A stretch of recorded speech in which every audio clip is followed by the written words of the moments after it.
తాజాంశాన్ని చూస్తున్నాం. Kadapa cyber crime పిఎస్లో Avinash Reddy PA Raghava Reddy మూడో రోజు విచారణకు హాజరయ్యాడు. ఇక మరింత సమాచారం మా ప్రతినిధి మురళిని అడిగి తెలుసుకుందాం. మురళి, రాఘవరెడ్డి విచారణకు సహకరిస్తున్నారా? పోలీసులు ఏమంటున్నారు? Shaheen, Kadapa MP YS Avinash Reddy PA Raghava Reddy మూడో రోజు కూడా పోలీసు విచారణకు హాజరయ్యారు. సామాజిక మాధ్యమాల్లో వర్రా రవీందర్ రెడ్డి చేత అసభ్యకరమైన పోస్టులు పెట్టారనే అభియోగాలు ఎదుర్కొంటున్న రాఘవరెడ్డిని వరుసగా Kadapa cyber crime police station లో పులివెందుల డిఎస్పీ మురళీ నాయక్ విచారిస్తున్నారు.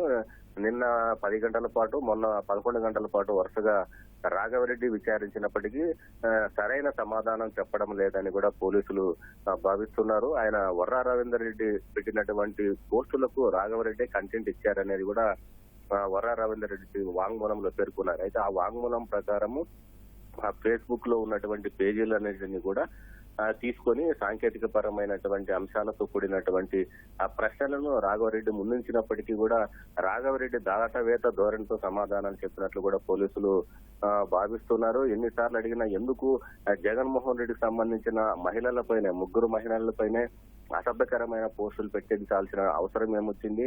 మీ వెనక ఉన్నటువంటి వ్యక్తులు ఎవరు? ఎవరి ప్రోద్బలంతో నువ్వు వర్రా చేత పోస్టులు పెట్టించావనేది కూడా వరుసగా 2 రోజుల పాటు డిఎస్పీ మురళీ నాయక్ రాఘవరెడ్డిని ప్రశ్నించిన అలాంటిది ఏమి లేదు. వర్రా రవీందర్ రెడ్డి అనేటువంటి వ్యక్తి ఎవరు నాకు పరిచయమే లేదు, అసలు ఆ పోస్టులు పెట్టించడంలో కూడా నా ప్రమేయం లేదనే విధంగా కూడా ఆయన సమాధానాలు చెప్పినట్లు మనకు సమాచారం ఉంది. అయితే వరుసగా ఈ సరైన సమాధానాలు చెప్పకపోవడంతో ఇవాళ కూడా విచారణకు రావాలని కూడా నిన్న రాత్రి నోటీసులు ఇవ్వడంతో ఇవాళ ఉదయం 10 గంటలకు మళ్ళీ రాఘవరెడ్డి విచారణకు వచ్చారు. ఆయన వెంట పులివెందులకు చెందిన వైసీపీ కార్యకర్తలు కూడా భారీ సంఖ్యలో సైబర్ క్రైమ్ పోలీస్ స్టేషన్ కి ఆ పరిసర ప్రాంతాల్లోనే కూర్చొని ఉన్నారు.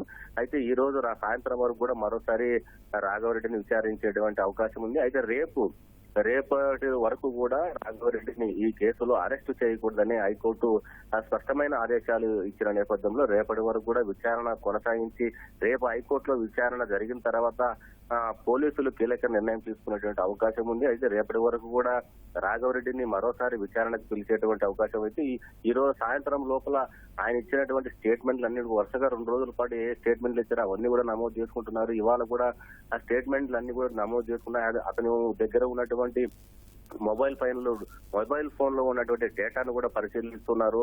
అతని ఫేస్బుక్, ఇన్స్టా అవన్నిటి కూడా పరిశీలిస్తున్నారు. గతంలో వర్రా రవీందర్ రెడ్డి దగ్గర రాఘవరెడ్డి చేసినటువంటి చాటింగ్ అంశాలన్నీ కూడా అతన్ని ముందు పెట్టి ప్రశ్నిస్తున్నప్పటికీ అతను మౌనంగా అది నాకు తెలియదు, మర్చిపోయాననే విధంగా కూడా సమాధానాలు చెప్తున్నట్లు మనకు సమాచారం ఉంది. షాహీన్, ధన్యవాదాలు మురళి.